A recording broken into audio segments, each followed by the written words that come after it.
آج کے اس دور میں اسلامی انقلاب کی کوشش کے لیے خواتین کیا کردار ادا کر سکتی ہیں، اس پر میرا ایک کتابچہ موجود ہے، خواتین کے دینی فرائض۔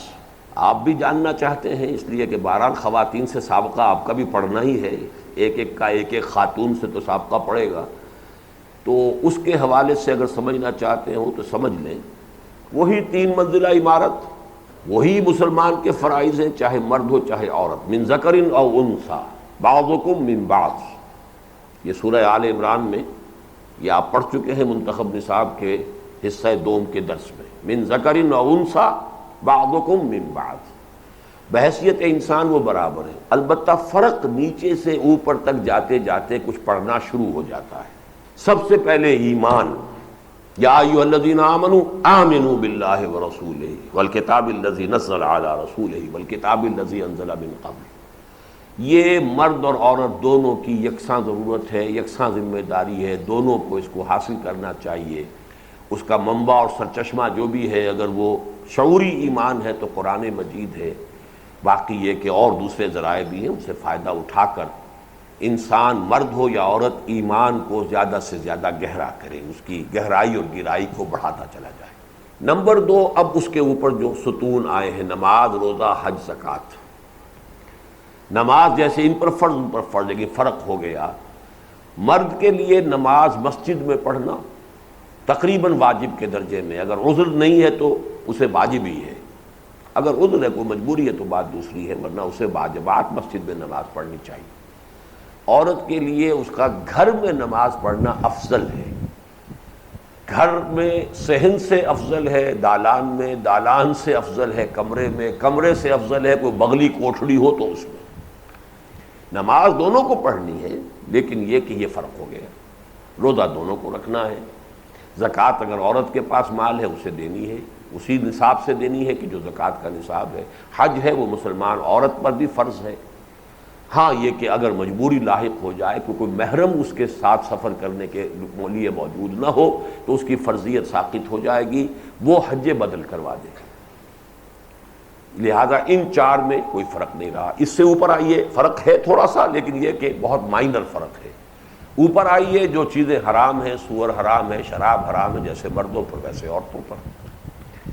اس سے اوپر آئیے دعوت و تبلیغ۔ اب یہ جو سیکنڈ سٹوری ہے ہمارے فرائض کی، یہاں فرق زیادہ نمایاں ہو جائے گا۔ مردوں کا دائرہ بہت وسیع ہوگا، خواتین کا دائرہ محدود ہو جائے گا۔ وہ خواتین میں یہ کام کرے اولاً، ثانیاً اپنے محرم مردوں میں، اپنے باپ، اپنے شوہر، اپنے بیٹے، اپنے بھائی، اپنے چچا، اپنے ماموں، جو بھی ہیں، جو محرم ہیں، ان کے ساتھ میں بھی تبلیغ کر سکتی ہے۔ اور کیا پتہ ہے کہ ان میں سے ایک کو وہ کنورٹ کر دے تو وہ سینکڑوں سے زیادہ قیمتی ہو جائے۔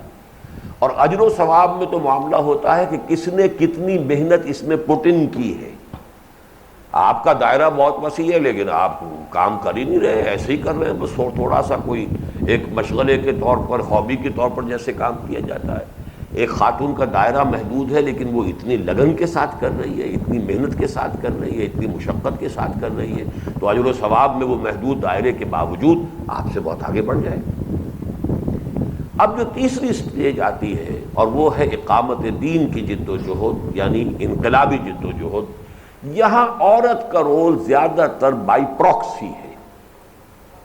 جہاں تک پہلی بات ہے کہ ایمان پر عمل کرنے کے نتیجے میں جو تکلیف آئے، اس میں برابر ہے مرد اور عورت۔ حضرت سمیہ بھی شرک کی نفی کی وجہ سے شہید کر دی گئیں، ٹارچر کی گئیں۔ حضرت یاسر بھی شہید کر دیے گئے، ٹارچر کر دیے گئے۔ اسی لیے وہ سورہ آل عمران کی آیت میں گن لیا گیا ہے، فَاسْتَجَابَ لَهُمْ رَبُّهُمْ أَنِّي لَا أُضِيعُ عَمَلَ عَامِلٍ مِّنكُم مِّن ذَكَرٍ أَوْ أُنثَىٰ بَعْضُكُم مِّن بَعْضٍ فَالَّذِينَ هَاجَرُوا وَأُخْرِجُوا مِن دِيَارِهِمْ وَأُوذُوا فِي سَبِيلِي وَقَاتَلُوا وَقُتِلُوا لَأُكَفِّرَنَّ عَنْهُمْ سَيِّئَاتِهِمْ وَلَأُدْخِلَنَّهُمْ جَنَّاتٍ تَجْرِي مِن تَحْتِهَا الْأَنْهَارُ۔ البتہ جب وہ آئے گا معاملہ پیسو ریزسٹنس کی حد تک بھی کوئی فرق نہیں ہوگا، اس کے بعد مالی انفاق میں کوئی فرق نہیں ہوگا۔ جتنی بھی عورت جو ہے اپنا پیٹ کاٹے، اپنے زیور دے دے، جیسے کہ مختلف مواقع کے اوپر خواتین نے اپنے زیور اتار کر پھینک دیے، جبکہ حضور صلی اللہ علیہ وسلم کی طرف سے کوئی ایسا تقاضا آیا ہے، اس سے آگے ہے جو معاملہ کنفرنٹیشن، اس میں یہ ہے کہ عورت مکلف نہیں کی گئی کہ وہ اس کنفرنٹیشن میں بھی براہ راست آئے، اس لیے کہ یہ زیادہ سخت بوجھ ہے کہ جو مردوں کو برداشت کرنا چاہیے، لیکن ایک عورت اپنے بیٹوں کو اس کام کے لیے تیار کرتی ہے، اپنے بھائیوں کو اس کے لیے آمادہ کر دیتی ہے، اپنے شوہر کو بھیج رہی ہے میدان جنگ میں، اور یہ چیزیں جو ہے اس کا حوصلہ بڑھاتے ہوئے بھیج رہی ہے، بجائے اس کے کہ رونا پیٹنا کیا ہوا ہو اور اس کو جاتے ہوئے بیچارے اس کا بھی اس وقت جو ہے مزاج اس کے اندر بھی کچھ نہ کچھ تھوڑا سا تزلزل پیدا ہو جائے، یہ انڈائریکٹ بائی پراکسی اس کا عمل دخل ہوگا۔ لیکن یہ پھر میں عرض کروں گا کہ ہو سکتا ہے اجر و ثواب میں مردوں سے بڑھ جائے۔